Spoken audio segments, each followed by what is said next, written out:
Hi అండి అందరికీ. 6th class 5th lesson Penugolu కొండలపై ఒక గ్రామం పెనుగోలు గోదావరి నదీ తీరంలోని కొండలలో ఉంది. మండలం వాజేడు, జిల్లా ములుగు. కొండలలో ఉండే అధిక శాతం ప్రజలు వివిధ గిరిజన తెగలకు చెందిన వారై ఉంటారు. వివిధ గిరిజన తెగలు సవర, కొండదొర, గదబ, గోండు, మన్నెదొర, ముఖదొర, కోయ వంటి తెగలు ఉంటాయి. పెనుగోలులో కోయ తెగ అనే గిరిజనులు నివసిస్తున్నారు. కోయ అంటే కొండల్లో ఉంటున్న మంచి మనిషి అనే అర్థం. వీరి భాష కోయ భాష. కోయ తెగ వారు ఒడిస్సా, ఛత్తీస్గఢ్, ఆంధ్రప్రదేశ్ కొండల్లో ఉన్నారు. వీరు కొండల నుంచి వలస వెళ్ళిపోయి ఆదిలాబాద్, కరీంనగర్, వరంగల్, తూర్పుగోదావరిలోని కొన్ని ప్రాంతాలలో స్థిరపడ్డారు. పెనుగోలు గ్రామానికి చుట్టూ గుట్టలు ఉన్నాయి. పెనుగోలు గ్రామానికి చుట్టూ ఉన్న గుట్టలు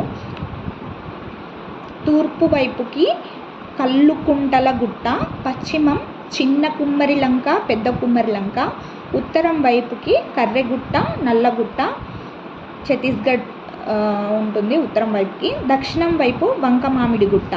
వాజేడు మండలం ఉత్తరాన నల్లగుట్ట నుంచి ప్రవహించే నల్లందేవి వాగు గోదావరి నదిని కలిసే ప్రాంతంలో ఉంది.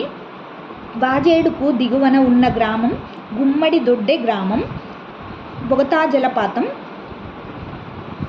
ఇక్కడ బొగతా జలపాతం ప్రాంతం చీకుపల్లి, మండలం వాజేడు, జిల్లా ములుగు.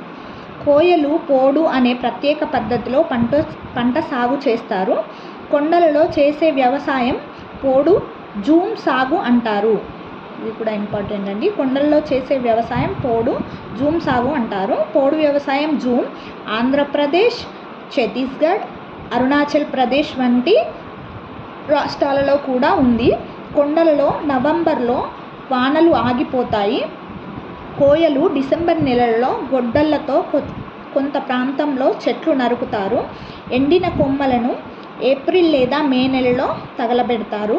జూన్లో వానలు పడినప్పుడు కట్టెలతో పొడిచి విత్తులు విత్తుతారు.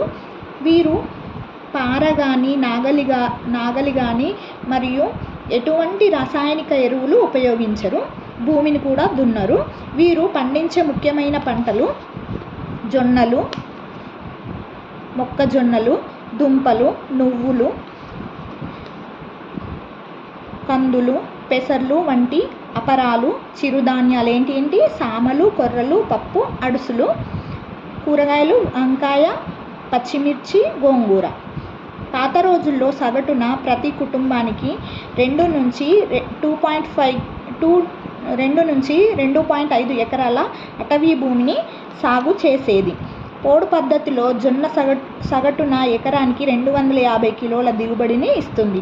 ప్రతి కుటుంబానికి 600 కేజీల జొన్నలతో పాటు 150 నుంచి 250 కిలోల చిరుధాన్యాలు లభించేవి.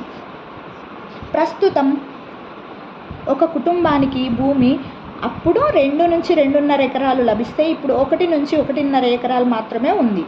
అడవి నుంచి సేకరించే ఆహార వనరులు తేనె, వెదురు, చిగుళ్ళు.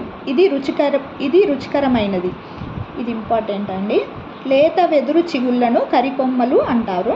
ఈ కొండల నుండి ప్రవహించే వాగులు శబరి లేదా గోదావరి నదిలో కలుస్తాయి. వీరు నీటి కోసం 30 నిమిషాలు నడిచి వెళ్లాల్సి ఉంటుంది. వీరికి అడవిలో వెదురు దండిగా దొరుకుతుంది. అడవి నుంచి వెదురు సేకరించే హక్కు పేపర్ మిల్లుకు కూడా ఉంది. ఏజెంట్లు కూడా ఉంటారు. వెదురు పనికి వెళ్లితే వీరికి రోజుకు 150 సంపాదిస్తారు. పెనుగోలులో ఇల్లు కట్టుకోవడానికి వాడే పదార్థాలు వెదురు, మట్టి, గడ్డి. పెనుగోలులో మొత్తం కుటుంబాల సంఖ్య 32, 124 మంది ఉంటారు. పెనుగోలులోని ఆచారాలు: పెనుగోలు గ్రామస్తులు ప్రకృతి దేవతలను పూజిస్తారు. చింత చెట్టు కింద ఉండే ముత్యాలమ్మ రాతి విగ్రహాన్ని పూజిస్తారు.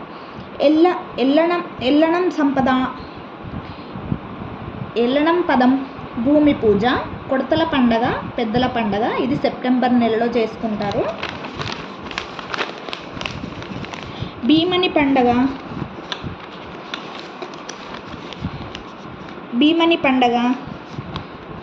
ఇప్పపువ్వు పండగ పెనుగోలు గ్రామంలో ఒక గిరిజన ప్రాథమిక పాఠశాల మాత్రమే ఉంది. ఉన్నత పాఠశాల ఆసుపత్రి సౌకర్యం కోసం 20 కిలోమీటర్ల దూరంలో ఉన్న మండల కేంద్రం వాజేడుకు వెళ్ళాలి. ఇలాంటి మరిన్ని టెట్ అండ్ డిఎస్సి కోసం ఇంపార్టెంట్ నోట్స్ పాయింట్స్ కావాలి అంటే ప్లీజ్ అండి నా ఛానల్ని సబ్స్క్రైబ్ చేయండి, అలాగే లైక్ కూడా చేయండి. Thank you.